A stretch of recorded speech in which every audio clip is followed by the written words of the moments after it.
ಅವರು ಪಕ್ಷದಲ್ಲಿನೇ ಬಹಳ ಗೊಂದಲ ಇದೆ. ರಾಜ್ಯದ ಕೇಂದ್ರದ ನಾಯಕರು ಒಬ್ಬ ರಾಜ್ಯಾಧ್ಯಕ್ಷರನ್ನು ಮಾಡಿದ್ರೆ ರಾಜ್ಯಾಧ್ಯಕ್ಷರನ್ನು ತೆಗಿಬೇಕಂತೇಳಿ ಒಂದು ನಿಯೋಗ ಹೋಗುತ್ತೆ, ರಾಜ್ಯಾಧ್ಯಕ್ಷರನ್ನು ಮಾಡಬಾರ್ದಂತ ಇನ್ನೊಂದು ನಿಯೋಗ ಹೋಗುತ್ತೆ. ಅವರಲ್ಲೇ ಕಾಂಪಿಟೇಷನ್ ಇದೆ. ನಮ್ಮ ಪಕ್ಷದ ಸಮಸ್ಯೆಗೆ ಯಾಕೆ ಬರ್ತಾರೆ? ಇವತ್ತು ನಮ್ಮ ವರಿಷ್ಠರು ಇವಾಗಲೇ ಕೂಡ ನ್ಯಾಯಾಲಯದಲ್ಲಿ ಪ್ರಕರಣ ಇದೆ. ಇವತ್ತು ನಾನು ಅದರ ಬಗ್ಗೆ ಏನು ಮಾಡೋಕ್ಕಾಗಲ್ಲ, ಯಾಕಂದರೆ ಹಿರಿಯರಿದ್ದಾರೆ. ಇವತ್ತು ಚಲವಾದಿ ನಾರಾಯಣ ಸ್ವಾಮಿ ಅವರು ಭಾಳ ಬುದ್ಧಿವಂತರು ಅಂತೇಳಿ ಅವ್ರನ್ನ ಮೇಲ್ಮನೆ ಇದಕ್ಕೆ ಸದಸ್ಯರ ವಿರೋಧ ಪಕ್ಷದ ನಾಯಕರಾಗಿದ್ದಾರೆ. ಇವತ್ತು ರಾಜಕೀಯವಾಗಿ ಮಾತಾಡಬೇಕಂತೇಳಿ ಮಾತಾಡ್ತಿದ್ದಾರೆ. ಅವ್ರು ಆತ್ಮಪೂರ್ವಕವಾಗಿ ಅವ್ರು ಎದೆ ಮೇಲೆ ಕೈ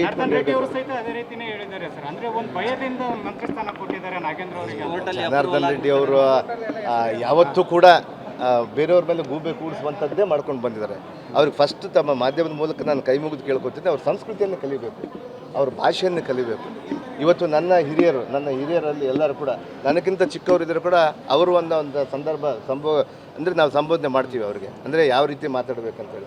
ಅವರು ಇದುವರೆಗೂ ಕೂಡ ನಮ್ಮಂಥ ದಲಿತರನ್ನ, ಶೋಷಿತ ವರ್ಗದವ್ರನ್ನ ಮಂತ್ರಿ ಆಗಿದ್ದಕ್ಕೆ ಎಷ್ಟು ಹೊಟ್ಟೆ ಕಿಚ್ಚೆ ಇದೆ ನೋಡಿ ಅವ್ರಿಗೆ. ಅವನು ಇವನು ಅಂಥೇಳಿ ಮಾತಾಡ್ತಾರೆ. ಆ ಹೊರಕು ಬಾಯಿಗೆ ನಾವು ಏನು ಹೇಳೋಕ್ಕಾಗುತ್ತೆ ಹೇಳಿ? ನಾನು ಮಾತಾಡಿದ್ರೆ ನಾನು ಮಾತಾಡ್ಬೋದು, ನನಗೂ ಎಲ್ಬಿಲ್ಲದ ನಾಲ್ಕೆ. ಆದರೆ ಇವತ್ತು ನಾನು ಆ ರೀತಿ ಮಾತಾಡೋದಿಲ್ಲ, ಯಾಕಂದರೆ ಅವ್ರು ಹಿರಿಯರಿದ್ದಾರೆ. ಅಲ್ಲಲ್ಲ, ಖಂಡಿತವಾಗಿ ಈ ಜಿಲ್ಲೆಯಲ್ಲಿ ನಾನು ಹೇಳ್ತೀನಿ 5-5 ಮತ್ತೆ ಕಾಂಗ್ರೆಸ್ ಗೆಲ್ತೀವಿ. ನನ್ನ ನೇತೃತ್ವ ಅಂತಲ್ಲ, ಸಾಮೂಹಿಕ ನೇತೃತ್ವದಲ್ಲಿ ಮಾನ್ಯ ಡಿ.ಕೆ. ಶಿವಕುಮಾರ್ ಸಾಹೇಬರ ನೇತೃತ್ವ, ಮಲ್ಲಿಕಾರ್ಜುನ ಖರ್ಗೆ ಸಾಹೇಬರ ಒಂದು ನೇತೃತ್ವ, ಮುಖ್ಯವಾಗಿ ನಮ್ಮ ಸಿದ್ದರಾಮಯ್ಯ ಸಾಹೇಬರ ನೇತೃತ್ವದಲ್ಲಿ ಈ ಜಿಲ್ಲೆಯಲ್ಲಿ 5-5 ಮತ್ತೆ ನಾವು ಗೆಲ್ತೀವಿ ಅನ್ನುವಂಥ ಭಯ, ಆತಂಕ ಅವ್ರಿಗಿದೆ.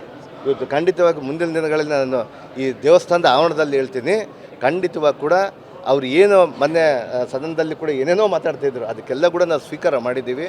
ಅವ್ರು ಏನೆಲ್ಲ ಕೇವಲ ಒಬ್ಬ ದಲಿತ, ಒಬ್ಬ ಹಿಂದುಳಿದವರು ಇವತ್ತು ಮತ್ತೆ ಜಿಲ್ಲೆಯ ಮಂತ್ರಿಯಾಗಿ ಇವತ್ತು ಮತ್ತೆ ಇಲ್ಲಿ ಮಂತ್ರಿಯಾಗಿ ಬಂದಿದ್ರಲ್ಲ, ಅದು ಹೊಟ್ಟೆ ಕಿಚ್ಚು ಅವ್ರಿಗೆ, ತುಂಬ ಹೊಟ್ಟೆ ಕಿಚ್ಚು. ಅಯ್ಯೋ, ವಿಜೇಂದ್ರ ಅವ್ರ ಬಗ್ಗೆ ಹೇಳಬೇಕಂದ್ರೆ ಭಾಳ ಸಾಕಷ್ಟಿದೆ. ಇವತ್ತು ಅವ್ರ ಬಗ್ಗೆ ನಾನು ಹೇಳೋಕ್ಕೆ ಇಷ್ಟಪಡೋದು. ನಮ್ಮ ಮುಖ್ಯಮಂತ್ರಿಯವರು ಅವರೆಲ್ಲ ಕೂಡ ಈಗಾಗಲೇ ಕೂಡ ಅವ್ರಿಗೆ ಆನ್ಸರ್ ಕೊಟ್ಟಿದ್ದಾರೆ. ಅವರು ಯುವಕರಿದ್ದಾರೆ, ಅವರು ಅಳೆದು ತೂಗಿ ಎಲ್ಲ ತೆಗೆದು ಮಾತಾಡ್ಕೋಬೇಕಾಗುತ್ತೆ. ಅಂದರೆ ನಮ್ಮ ಪಕ್ಷದಲ್ಲಿ ಹಂಗಾದ್ರೆ ನಮ್ಮ ಪಕ್ಷದವ್ರಿಗೆ ಮಂತ್ರಿ ಮಾಡಿದ್ರೆ ಅವರೆಲ್ಲ ಕೂಡ ಹಂಗೆ ಮಾಡಿದ್ರ? ಇಲ್ಲಿ ಅಲ್ಲ, ಈ ಸಂವಿಧಾನ ಹಂಗಾಗಕ್ಕೆ ಸಾಧ್ಯ ಏನಂದ್ರೆ ನಾವು ಅಳೆದು ತೂಗಿ ಇವತ್ತು ಯಾರಿಗೆ ಮಂತ್ರಿ ಮಾಡಿದ್ರೆ ಅಲ್ಲಿ ಒಳ್ಳೆಯದಾಗುತ್ತೆ. ನಾವು ಸಾಮಾಜಿಕ ನ್ಯಾಯದೊಂದಿಗೆ ನಾವು ಮಾಡ್ಕೊಂಡು ಹೋಗಿದ್ದೀವಿ. ಇವತ್ತು ನಮ್ಮ ಕಾಂಗ್ರೆಸ್ ಪಕ್ಷ ಯಾವತ್ತೂ ಸಾಮಾಜಿಕ ನ್ಯಾಯ ಜೊತೆಗೆ ಇರುತ್ತೆ. ಇವತ್ತು ಆ ಕಾರಣಕ್ಕಾಗಿಯೇ ಎಲ್ಲರನ್ನ ಪ್ರತಿಯೊಂದು ಜಿಲ್ಲೆಯಲ್ಲಿ ಕೂಡ ಯಾವ ರೀತಿ ಮಾಡಬೇಕು. ಇವತ್ತು ಕಳೆದ ಒಂದು 30 ತಿಂಗಳಲ್ಲಿ ಕೂಡ ಕಳೆದ ಬಾರಿ ನಾವೇನು ಮಾಡಿದ್ದೀವಲ್ಲ, ಅವತ್ತಿನ ಸಂದರ್ಭದಲ್ಲಿ ಕೂಡ ಅವತ್ತು ಕೂಡ ಅಳೆದು ತೂಗು ಕೊಟ್ಟಿದ್ರು. ನೀವು ಹೇಳ್ತಿದ್ರೆ ಓಕೆ, ಈಗ ಅಷ್ಟೆಲ್ಲ ಅವರು ವಿರೋಧ ಪಕ್ಷದವ್ರು ಮಾತನಾಡ್ತಿದ್ರು ಕೂಡ ಕೇವಲ ನಾಗೇಂದ್ರ ಅವರು ಅಷ್ಟೇ ಮಾತಾಡಬೇಕು. ಈಗ ಅವ್ರ ಪಕ್ಷದಲ್ಲೂ ಕೂಡ ಜೈಲಿಗೆ ಹೋಗಿ ಬಂದಿದ್ದಾರೆ, ಕ್ರಿಮಿನಲ್ ಹಿನ್ನೆಲೆ ಇರ್ತಕ್ಕಂಥವ್ರು. ಹೇಳ್ತೀನಲ್ರಿ, ಇವಾಗ ಹೇಳ್ತೀನಲ್ಲ, ನಾವು ಹೇಳಿದ್ರೆ ಇವತ್ತು ವಿಜೇಂದ್ರ ಅವರ ತಂದೆಯವ್ರ ಬಗ್ಗೆ ಕೂಡ ಮಾತಾಡಬೇಕಾಗುತ್ತೆ. ಅದು ಪೋಕ್ಸೋ ಕೇಸಲ್ಲಿ ಅವರು ಇದಾಗಿದ್ರು. ಅವರು ನಾವು ಹೇಳ್ಬೋದು ಅದನ್ನೆಲ್ಲ ಕೂಡ.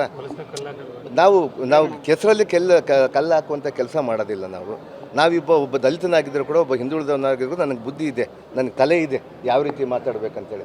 ಅವ್ರು ಇಲ್ಲಿ ಸಲ್ಲದ ಕಾರಣ ಅವ್ರಿಗೆ ಕಿವಿಗೆ ಬಂದು ಯಾರನ್ನು ಹೇಳಿದ್ರೆ ಅದನ್ನು ಪ್ರೂವ್ ಕೊಡಂತ ಹೇಳ್ರಿ, ಮಾಡಂತ ಹೇಳ್ರಿ. ಅವ್ರು ಯಾರು ಹೇಳ್ತಾರೆ? ಖಂಡಿತವಾಗಿ ನಮ್ಮ ಮುಖ್ಯಮಂತ್ರಿಯವರು ಎದೆ ತಟ್ಕೊಂಡು ಹೇಳಿದ್ದಾರೆ. ನನ್ನ ಮೇಲೆ ಕೇಸ್ ಇರೋದಕ್ಕಿಂತ ನಮ್ಮ ನಾಗೇಂದ್ರ ಏನು ಮಾಡಿಲ್ಲ, ಕ್ಲೀನ್ ಚಿಟ್ ಕೊಟ್ಟಿದ್ದಾರೆ. ಹಂಗಾದ್ರೆ ನಮ್ಮ ರಾಜ್ಯದ ಒಬ್ಬ SIT ಸದಸ್ಯರನ್ನ ನಾವು ಅಲ್ಲೆಗಳಕ್ಕಾಗುತ್ತಾ? ಇವರು ಕೇಂದ್ರ ನಾಯಕರು ಅವ್ರು ಏನೇನೋ ಮಾಡ್ಕೊಂಡ್ರೆ ಅವರು ಸಂಸ್ಥೆಗಳನ್ನು ಅವ್ರ ಕೈಯಲ್ಲಿ ಏನಾದರೂ ಮಾಡ್ಕೊತಾರೆ ಅವರು. ಅದಕ್ಕಾದರೂ ಕೂಡ ಅದಕ್ಕೆಲ್ಲ ನ್ಯಾಯ ದೇವತಿದೆ, ನ್ಯಾಯಾಲಯದಲ್ಲಿ ಪ್ರಕರಣ ಇದೆ. ಆ ಪ್ರಕರಣದೊಂದಿಗೆ ನಾನು ಮಾಡ್ಕೊಂಡು ಹೋಗ್ತೀನಿ.